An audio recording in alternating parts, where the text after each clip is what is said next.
Welcome to second webinar on Java EE6 webinar series. Today we are going to cover CDI basics. CDI is a very important topic in Java EE6. By the way, I'm going to actually cover CDI advanced and extensions next week. So I'm going to move these two topics right before JSR. Okay? All right, so let's move on to the presentation. CDI basics. So we have three topics on CDI: CDI basics and CDI advanced and CDI extension. And this is for CDI basic concepts. So we will talk about what is and why dependency injection. I'm sure you have used dependency injection in many other places and frameworks, especially with the Spring framework. And what is and why CDI as a dependency injection scheme of choice. And then we'll talk about CDI theme, which is loose coupling and strong typing. And we'll cover bin definition, and then we'll see some of the code from the by seeing the basic dependency injection using CDI at injector notation. We'll talk about the concept of qualifier, and we will see at named built-in qualifier, and then we'll talk about stateful objects, and then we will see how we can use CDI in not only in Java EE application but also in Java SE application. So what is and why dependency injection? So I'm sure, again, probably quite familiar with the dependency injection, so I'm not going to talk about much on why and what is dependency injection. Basically, in dependency injection scheme, you specify what your dependencies are, not how to obtain them. So how to obtain them is the domain of container, meaning container is responsible for the discovering and wiring those dependencies in your code. The reason dependency injection is so popular and useful is because dependency injection makes unit testing and marking easier. And the dependency injection allows a container to do bin discovery and bin wiring, so you don't have to do it yourself. So dependency injection frameworks have been around for quite a while. So these are the examples of existing dependency injection frameworks or containers, starting with Spring framework and the Juice and Theme and EJB3.x, and now CDI. So you can think of CDI as the latest and the best and standard-based dependency injection scheme. All right, so what is and why CDI, meaning why you want to use CDI as a dependency injection scheme of choice. So CDI is actually developed as part of the Java the community effort, JSR 299. It provides unifying dependency injection, meaning it unified all the dependency injection scheme out there from Spring, Juice, and Theme. So now CDI actually basically provide the standard-based and unified dependency injection scheme so that you don't have to use anything else. And it also provides a very richer dependency injection models than this existing dependency injection scheme. And we'll see those examples today a bit. And then next week, when we talk about CDI advanced, you will see, in fact, those richer dependency injection schemes that are provided by CDI. And one of the feature of CDI is a type-safe dependency injection. So we will talk about this one in a bit more detail in the rest of the presentation today. And designed for use with a stateful object, which are called sometimes scope objects. So these are not that much different from what you already know in typical Java EE application, request scope and session scope and application scope and things like that. So again, we'll talk about the scope objects in a bit more detail in the rest of this presentation. The original goal of CDI, in fact, it used to be called the web beans. Our original goal of CDI was to provide EJB as a JSF managed beans, and that goal is also achieved in CDI. But the goal of the CDI has in fact expanded to provide the unified dependency injection. So this used to be a very small goal, which is achieved. And then it became much bigger, the project, basically providing standard-based dependency injection scheme for Java EE platform. Okay, so extensibility. So this is something that we are not going to talk about in detail today. Well, the thing is that CDI provides extensibility, meaning it provides a service provider interface extending Java EE platform. So it basically allows Java EE platform to be flexible and portable and extensible architecture. So if you don't like the existing service that is provided by the existing Java EE platform, you can actually replace it, you can augment it, and you can add new platform level services yourself. So in a sense, you don't have to actually wait Java EE7, if you want to actually utilize some of the features that you want to actually use without actually waiting for Java EE7 standard. So the reason is because CDI provides this extensible capability for Java EE platform. So why CDI for Java EE6? So before Java EE6 introduction on CDI, there was a lack of general purpose dependency injection scheme on Java EE platform. And of course, Java EE5 provides a resource injection using this annotation like add EJB, add persistent context and persistent unit and resource. But basically, these annotations are designed for injecting only known resources to the container. And there is no general purpose dependency injection scheme available on Java EE platform like in Spring Framework. Spring Framework allows you to inject any Java object into your code, but Java EE5 didn't have that kind of general purpose dependency injection scheme. So that's the reason we need CDI as a general purpose dependency injection scheme for Java EE moving forward, starting with Java EE6. Reason number 2, we need type-based injection. So non-type-based injection such as a string name or XML-based injection is very fragile. You don't know whether something is wrong until you actually run the code in production environment. And type-based injection enables better tooling because the tool can actually take advantage of type. Okay? So again, type-based injection is a very important concept in CDI, and we'll look into that in a bit more detail in the following slide. In terms of terminology, CDI stands for Context and Dependency Injection for Java EE. So even though CDI is designed for Java EE platform, as you will see later on, you can actually use CDI even on standard Java SE application. Now, Weld is reference implementation of CDI from JPassion, and it actually provides extended CDI support for servlet container, meaning it doesn't have to be Java EE platform only. I mean, you can actually use the CDI in servlet containers such as Tomcat and Jetty. And Weld already provide those CDI support for those containers.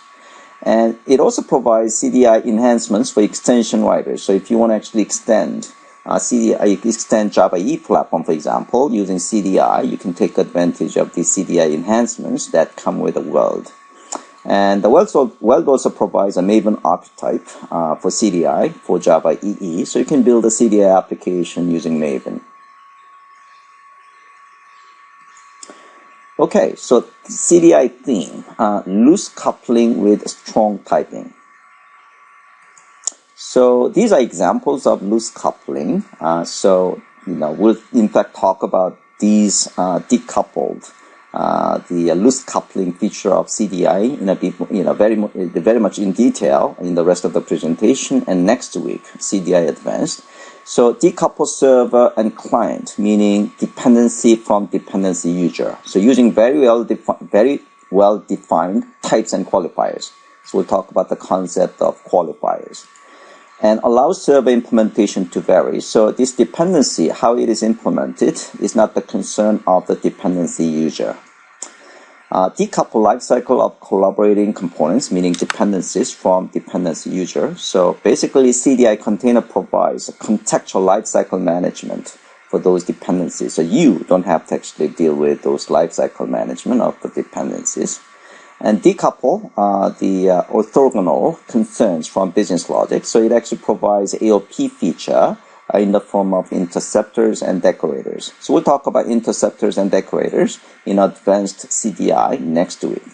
And also event model is also very much decoupled from the message producer, meaning event producer is decoupled from event consumer. So again, we'll talk about this decoupled feature in detail in the rest of the CDI presentation this week and next week. Strong typing, as I said before, one of the key themes of CDI is to provide the dependency injection based on Java type. Okay? So the reason is because the type-based injection has these advantages. No more reliance on string-based names. String-based dependency injection is very fragile. You cannot detect the problem during compile time. So by using type-based injection, the compiler can detect the type mismatch problems at compile time, and casting is mostly eliminated, and strong tooling is again very much possible. And another advantage of strong typing is that semantic code errors, even though you cannot find these problems at the compile errors, if there is a problem, you will be able to find this kind of problems, semantic code errors, in the initial part of the initial run-up, startup of the application, rather than like 2 months later, after production environment is up and running. Again, it leverages the Java type system based on annotation. So we'll see examples of this one, in the rest of the presentation. All right. So moving forward, bean definition in the context of CDI. So for now, I'm actually talking about the concept of CDI, and in a few minutes, in a few slides later, we're going to actually get into the code. Okay. So be patient a little bit. What is a bean anyway? So there are in fact many bean types. So there is a JSF bean, there is EJB bean, string bean, seam bean, juice bean, and CDI. So when we say a bean in the context of CDI, what kind of bean are we talking about? So Java EE needs a unified bean definition. So there is in fact the managed bean 1.0 specification, which is in fact part of Java EE6. It defines what a bean stands for, what a bean means. So the bean definition on the managed bean 1.0 specification is very simple. It means a container managed POJAs. Okay? So it provides a lightweight component model, and basically instances are managed by the container. So managed bean also actually provides some basic services, lifecycle management in terms of post-construct and pre-destroy, and injection of resource, and interceptors and around invoke. Okay? So here you can specify managed bean here, and then this is the resource dependencies, and this is a post-construct, meaning these methods will be executed once this bean object instance gets created, and these are interceptors.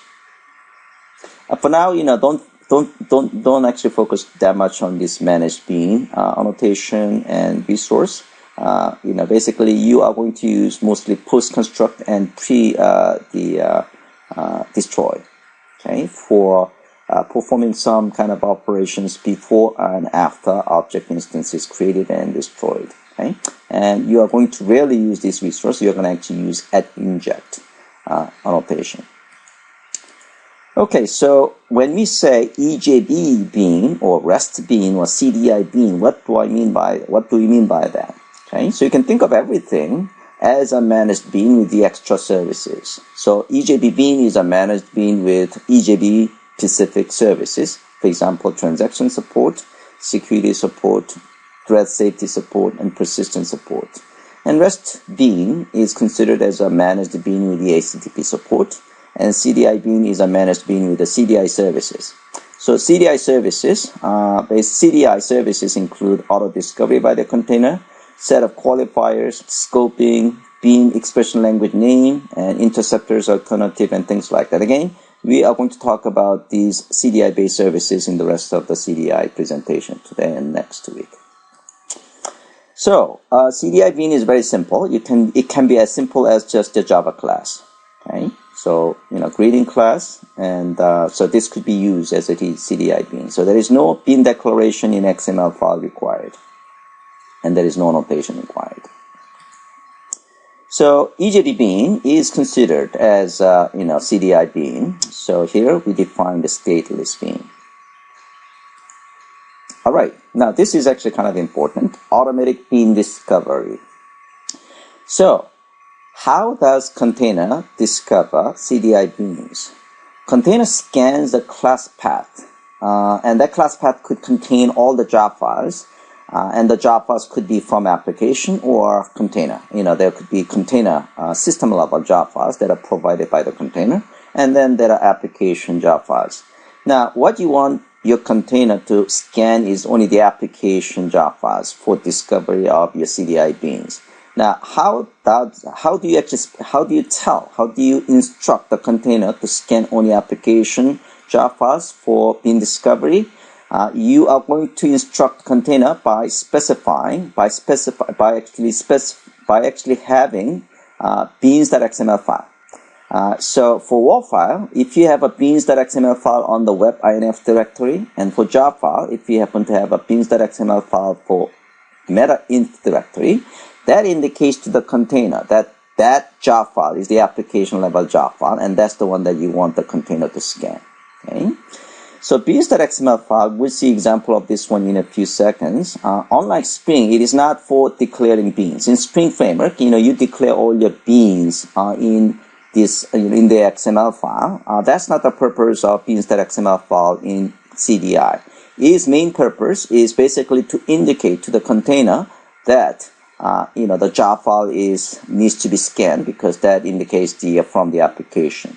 Okay? So it could be empty XML file. So the presence of beans.xml file indicates to the container that is the application level job file. You are going to see some examples of how beans.xml file is used for advanced features of CDI, for example, like alternative and decorator. Again, we'll see those examples later on, actually next week. All right, so moving forward. So we are going to actually see the actual code from this point on. Bean injection. So how are you going to inject the bean on CDI using CDI dependency injection? You are going to use @inject annotation with a Java type and then name of the variable. And the Java type could be either Java class or Java interface. So in this example, basically what I'm saying is that I want the container to find any greeting type object and instantiate it and inject it for me. Okay, so that's basically what I'm saying. When I have this line, by the time I'm using this greeting variable, the container is responsible for finding greeting type object and create an instance of it and inject it for me so that I can use that object right here. Okay, so that is how you're going to inject the bean in CDI using @inject annotation. Very simple. Now, where can you inject the bean? So example we have seen over here is basically we are injecting at the field level. So this is a field level injection. So we call field injection. And we call this, the point of injection as an injection point. So injection point could be a field, which we have seen in the previous slide, or it could be method parameter.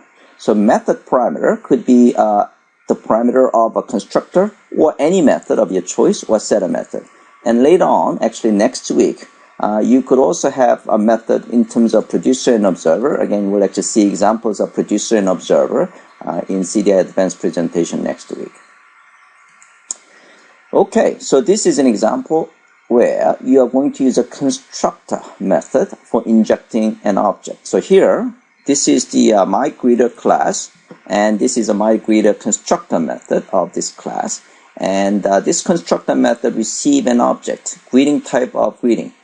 And when you use @inject at the method level like this, what it means is that you are asking the container to create, again, to find the greeting object and greeting type and instantiate that object and then inject it for me so that I should be able to use that greeting object in the rest of the code. All right, so our first demo, so it's exercise 1. So we're going to actually go to exercise 1. So I'm going to just use a sample application that come with the hands-on lab. Okay, so let's actually try so we're going to actually see a bean is injected at the field level and constructor level and method level, and then we are going to actually see how we can actually inject EJB into your code. Okay, so let's try this code first. So I'm going to run this code. These are all Maven projects, so you should be able to use any IDE of your choice. I'm actually using NetBeans at this point.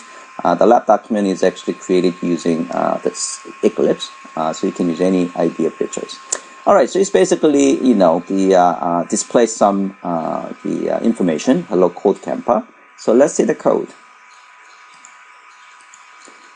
So this is the where we are injecting greeting object. So we have a greeting class. A greeting class is a very simple class. So it basically contains a single method called the greet, and it just returns hello and the name of name that is actually being passed. Okay. So in this case, because we inject the greeting, the container will find the greeting object, greeting type class or interface, and then it will create an instance of it for me, so that by the time I'm actually using right here, I'm actually using that code, greeting and greet, it just, I can use it. Okay? So that is the case that we are using field injection, meaning greeting object is injected by the container at, at the field level. Now let's see example of constructor level injection. Again, this is what you have seen in the code. So here we have HTTP servlet, and this is the constructor method of HTTP servlet. Again, here greeting object is injected. So this is a constructor level injection, and the rest of the code is the same. Okay, so if I run the code, it should work exactly the same.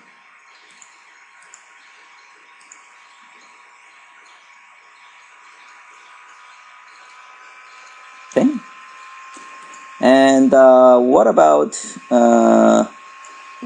the method? So here we are going to actually have inject greeting object at a method level. So this method here is actually init method, but this could be any method of your choice. I can even say xxx or something like that.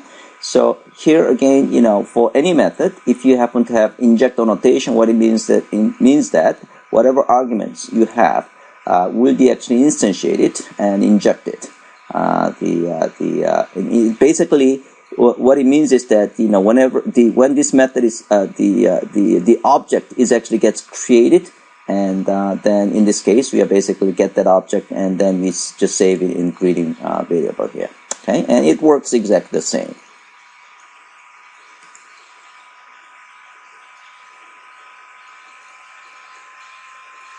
All right. Moving forward, so let me just change this code. Now, in terms of interface, so let's see examples of the type is interface. So here, here we are basically specifying greeting interface as a type. So what I'm saying to the container is that I want you to find any implementation of greeting interface and then instantiate an object it for me and then inject it. Okay, so if you take a look at greeting interface, it's an interface that contains greet method, and then we have a formal greeting, which is implementation of greeting interface. So it will display formal hello and name with this greet method. So if I run this guy,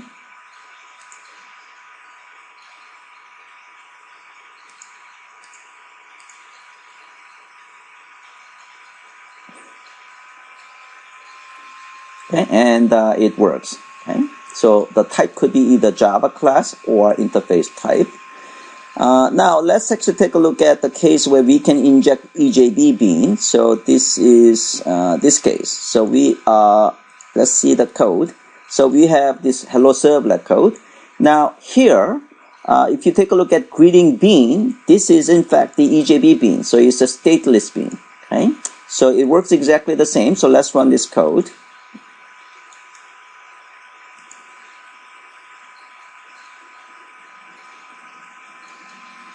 Okay, so it works as expected. Now, in Java E5, you were able to actually use @EJB, right? So that should still work. So let me just comment out this one, and then we have to import a class. Okay.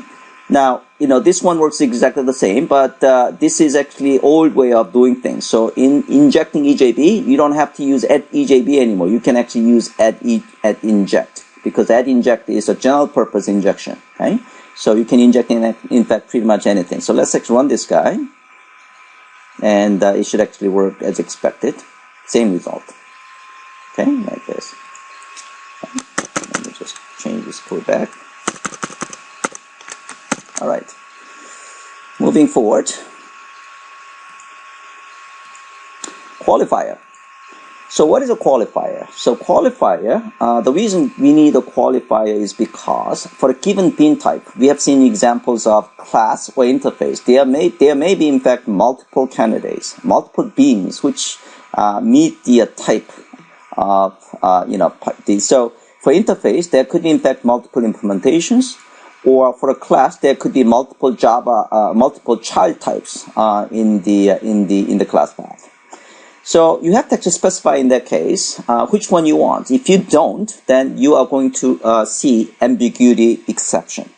So qualifier is an annotation that let a client, meaning your code, choose one between multiple candidates of a certain type. So it actually makes the type more specific, and so qualifier could be also giving some more meaningful, semantically more meaningful name. So how are you going to actually specify qualifier? So in addition to Java type that you specify, you're going to specify qualifiers. So qualifier, you can specify one or more qualifiers. Example of this is this. So here, I'm asking container to find not only just user type, but also logged in qualifier type. So I'm going to actually emphasize this aspect several times moving forward. Qualifier is in fact type. You are extending Java type system by using qualifier. So just repeat one more time. What this means is that, I'm not just asking just regular Java, regular user type, but also I'm asking logged in qualified user type. Okay, so it's basically extending the type of the user. So how are you going to actually build and use qualifier? First, you are going to actually define a qualifier. So it could be a qualifier defined by someone else. And then you are going to qualify an implementation class. You're actually extending the type of that implementation class by using qualifier. And then you are going to use that qualified implementation as a user. So let's see examples. So this is the way that you are going to define a qualifier. So again, I say qualifier type. Okay, because you can think of qualifier as extended. It is extended Java type. So here we are defining informal. So this is the regular annotation definition. We are defining informal qualifier type. Okay, so by specifying qualifier annotation right here. All right, so basically think of this informal as some kind of extended Java type. And then we are going to qualify an implementation with a qualifier. So here, this is the greeting class. So this is informal greeting, extends greeting. So it's not just regular greeting type, but it's also informal greeting type. So you can think of, this informal greeting implementation class. The type of this class is basically a combination of this informal plus this greeting type. Okay, so this is why I said it's extending the Java type system. And then you are going to use a qualified implementation class. So here, if I don't specify this informal, then container will select any greeting type. And if there are in fact multiple of those, then you're going to experience ambiguity exception. So you have to actually qualify in that case. So here I'm qualifying this greeting type with this. Okay, so you can think of again, it's a combination of these two provides a type that I'm looking for. Okay? So as I said before, qualified and Java type makes composite type or extended type. Okay, so again, think of qualifier as a special type. So qualifiers make type-safe injection possible. So qualified replace lookup and string-based names. So like in Spring Framework and other frameworks, you basically sometimes use a string in order to find a particular dependency object, right? So here we are all using Java type. Okay? So you can think of qualifier as a type, and if there is in fact a mismatch, then you are going to see a type mismatch problem at the compile time. All right, so exercise 2. Let's see, exercise 2. Let me just clear all this guy. Okay, so we're going to go to exercise 2. So we're going to use the qualifier. Now, we're going to actually experience ambiguity error exception first, and then we're going to actually use a qualifier to eliminate that ambiguity. Okay, so the example code is let's experience ambiguity case. So let's see the code first. So here, this is the same hello servlet code. And we are asking for the greeting interface type. Okay.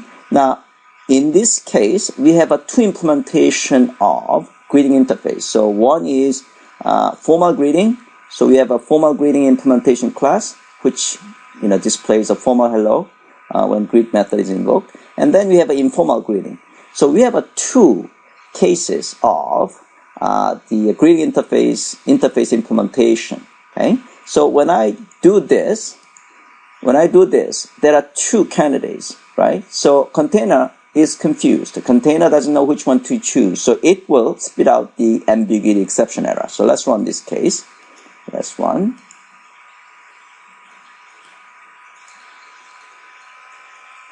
All right, so we got the ambiguity error exception. So if you take a look at this error message, it says ambiguous dependency for type greeting interface. Okay, all right. So I'm gonna just remove this.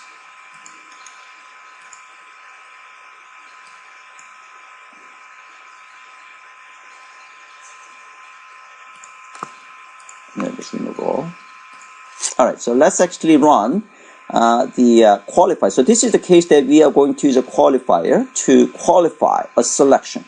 So we have again informal greeting and formal greeting. Okay, and then so if you take a look at this code, we are qualifying it with formal qualifier. So let's take a look at the formal qualifier. So formal qualifier is again the Java notation. So we define a formal qualifier type, and we also define informal qualifier type. Okay, and then in our the selection, we can specify the formal like this. Okay, so because I specify formal, the container will select formal, the implementation class. Oh, I didn't show the implementation class, right? So take a look at the implementation class.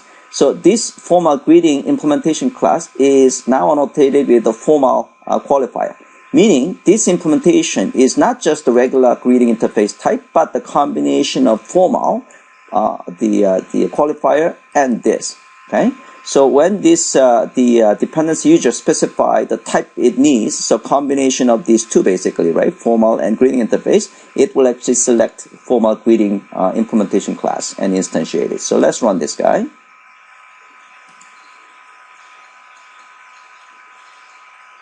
And it will display formal as expected. Now if you actually change, let's actually change this guy to informal.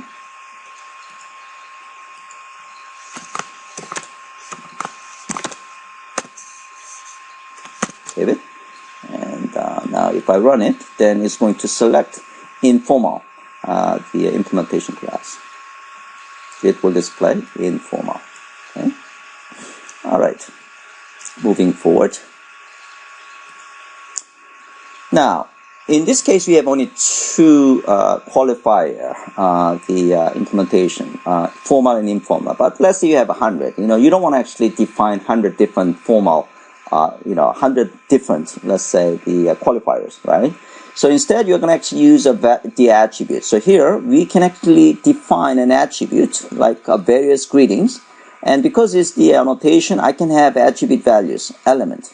Okay, so here we have a greeting type, enum, the attribute, and it also has a name. Okay, and then the implementation could actually specify at various greetings annotation with the value. Okay, so we define one single the qualifier type, and then in terms of the qualifying 100 different implementation, we are going to actually provide different values, formal or informal or whatever. Okay, now in terms of using it, then all you have to do is again using at various the greetings annotation plus these attribute values. Okay, so let's actually see this code. It works exactly the same, but we are using the attribute. So attribute case. So here, if you take a look at this code, we have again. Let's take a look at the user. So here, it's using various greetings with this value, greeting type informal, and the greeting type is basically enum type, and then the formal greeting. So here is actually defined with this qualifier. So various greetings, and this is greeting type formal. Okay. So if you actually see the qualifier definition itself, it's basically it just contains, in this case, 2 attributes. Okay. So we are basically using just this in the example. Okay. All right. So it should work exactly the same.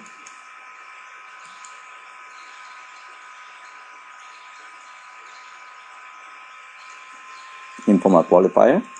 And if I change this one to the formal, then it should display formal qualifier.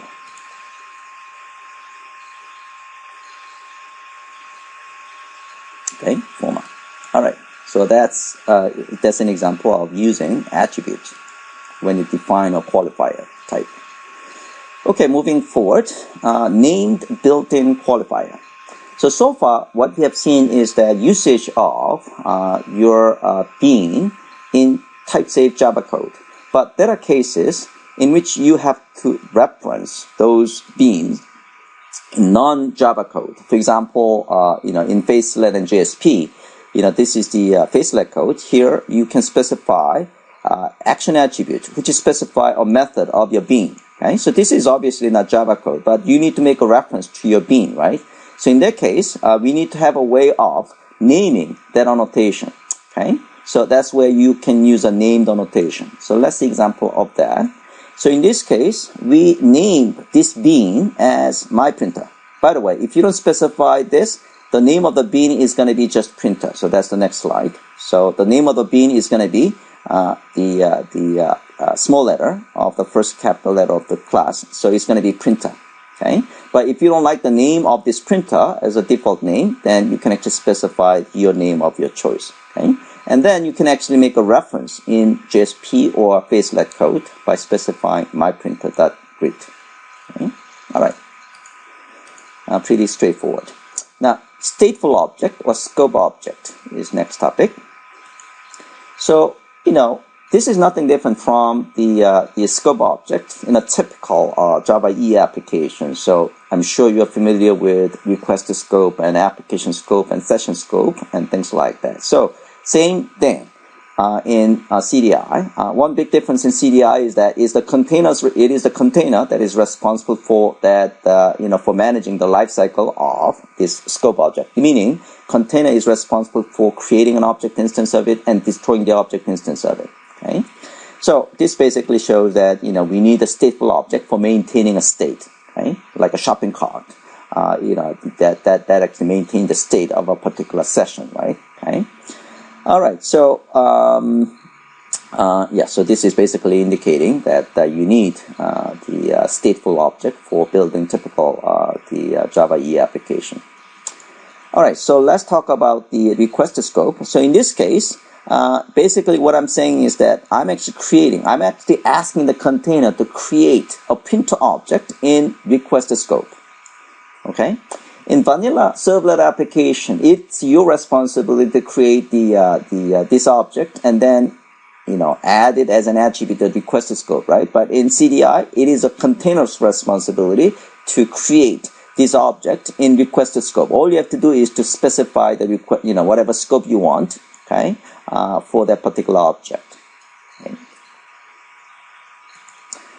Now, scope object in CDI. So, scope gives an object a well-defined lifecycle context, meaning by specifying the scope, you're asking the container to maintain the state of that object based on the scope. Okay, so if you say, I want this scope to be request scope, and that object will be maintained in the requester lifecycle. If you ask container to have an object instance in session scope, and then object will be maintained in a session. Okay. All right. Now, again, as I said before, a scope object will be automatically created by the container when it is needed, and will be automatically destroyed by the container when the context in which it was created is no longer needed. Okay. So instead of you actually is responsible for creating and destroying the object. Okay. And in fact, the client of the scope object doesn't even know anything about the life cycle of the scope object. It's all managed by the container. Okay? And the state is automatically shared by any client that execute in the same context. Meaning, if you have an object in the session scope, and that session scope object will be shared, anybody that belongs to that session scope. Meaning, if you have a multiple requests coming in, those requests, the management logic, request handling logic will have access to the session scope object. So again, the concept is pretty much the same with other frameworks. Okay, so how are you going to actually inject the scope object? So basically, so this is an example of injecting it. So here I'm injecting greeting object, I'm injecting login object. Now, if you take a look at the example of greeting or login, it will have its scope, okay? And the user of these injected object, meaning dependency object, do not really have to know anything about the life cycle of the scope object because they will be all taken care of by the container. Okay. So there are 5 scope in CDI.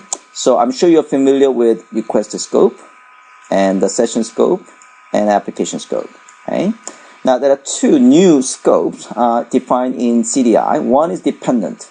So this is, by the way, default. If you don't specify any scope, then dependent scope is assumed as a default. What it means is that if the default scope, if it is not, so it means that an object exists to serve only one client, meaning when the client object, meaning dependency object user is gone, then this dependency object is also gone, okay? Request scope object will stay in the request handling cycle, and session will remain live during the life cycle of a session. Application is, the object will be alive during the life cycle of that application. And now, conversation scope. This conversation scope has been around in other frameworks, for example, like a Spring framework. Now is part of CDI standard. All right, so let's talk about the conversation scope a little bit.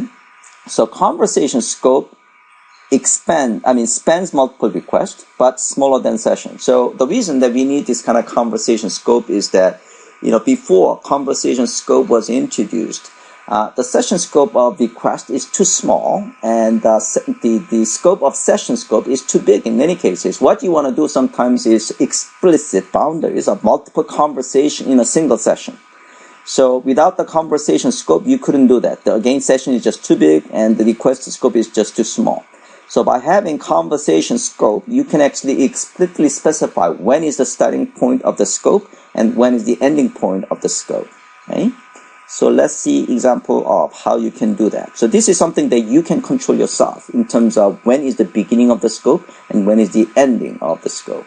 So the way that you can actually use a conversation scope is, again, you're going to use conversation scope annotation for that object. And then you are going to inject the conversation context object. And then you can actually begin the scope by calling begin method of the context object. And when you want to end the conversation scope, you are going to call end method of it. Okay, so basically, you are going to specify conversation scope first of all, and then you get conversation, the context object injected, and then you call begin and end to specify explicit boundary of the conversation scope. Again, this is pretty much the same concept that are available in other frameworks. Okay, so moving forward. So let's take a look at exercise 4. So exercise 4 is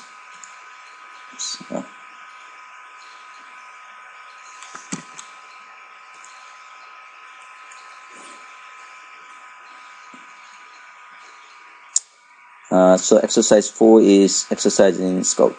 Okay. So we're going to actually exercise with dependent, request scope, and session scope, and application scope, and conversation scope. So it's a very simple application. So let's take a look at the, I'm going to start with the request scope, and later on I'm going to actually show you dependent scope. Okay.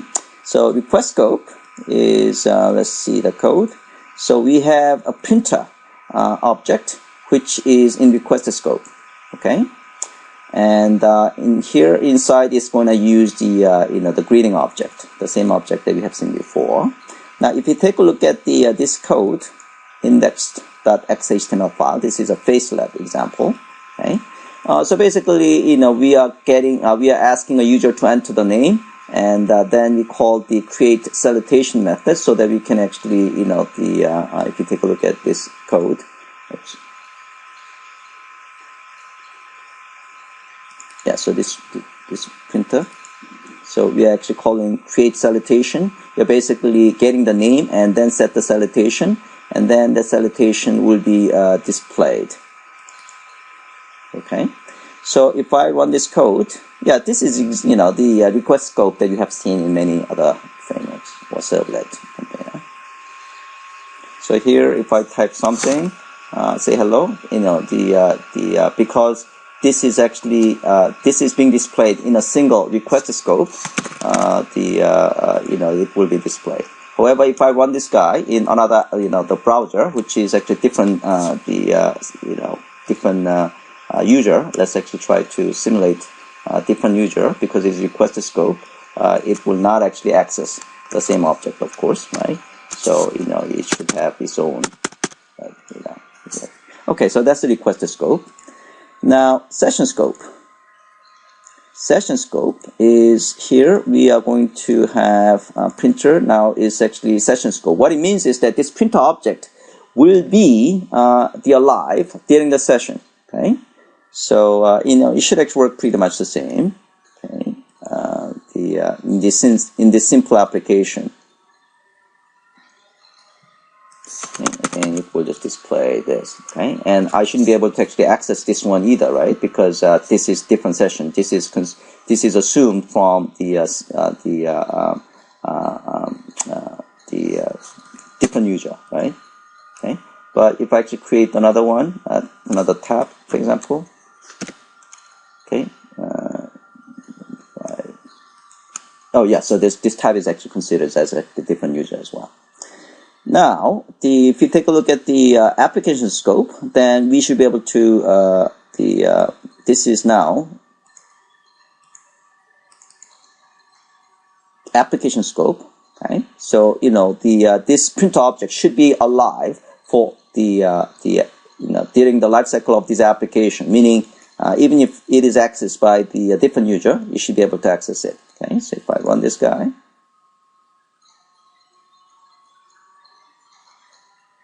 and here, SSS, something like that. Okay, now if I access that application in different user,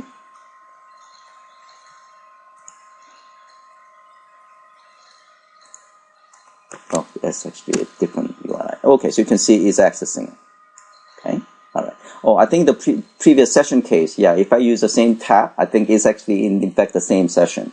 Okay, so I should be able to access it in the second tab. I didn't actually give the correct the name of the application. All right, now let's take a look at the conversation. Okay, so in this case, it's a bit more involved. So this is actually conversation scope. Okay, so we have the start conversation. So we are basically let's actually run this code, and I'm going to explain the code.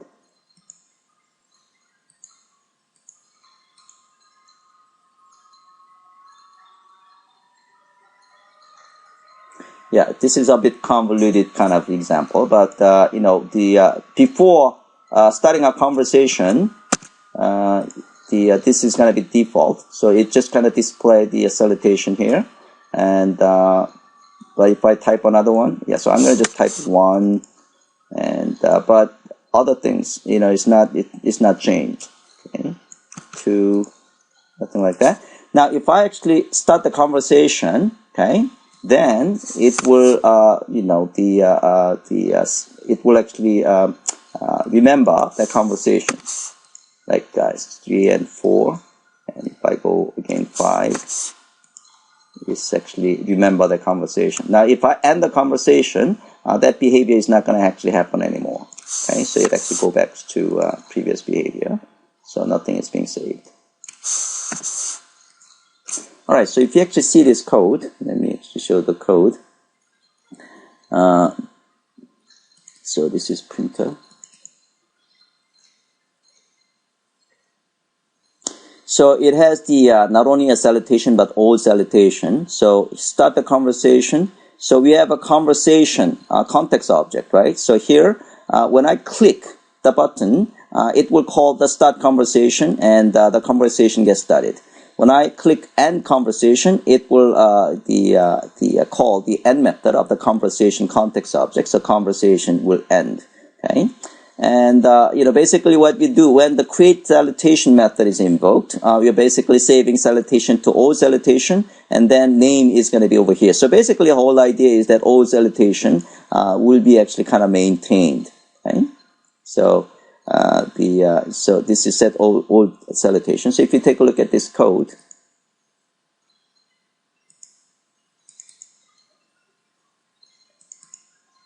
yeah, so here, these are the buttons.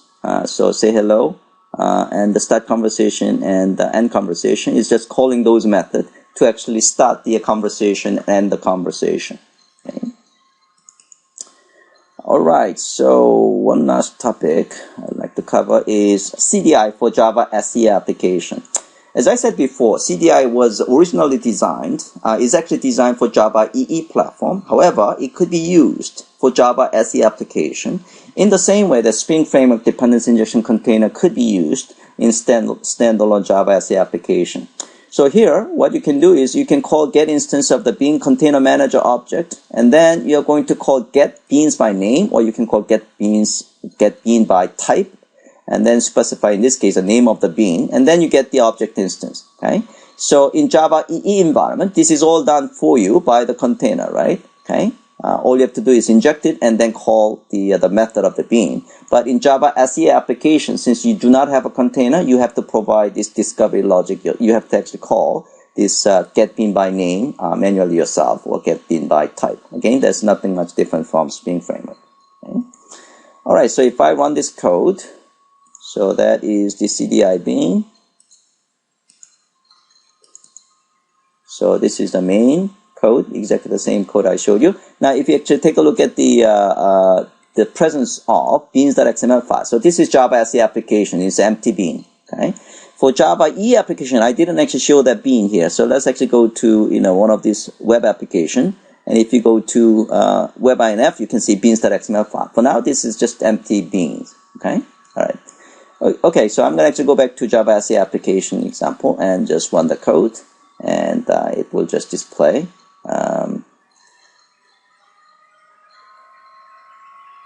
Yeah, so you just display hello Sang Shin. Okay. All right, that's all I have. I'm gonna just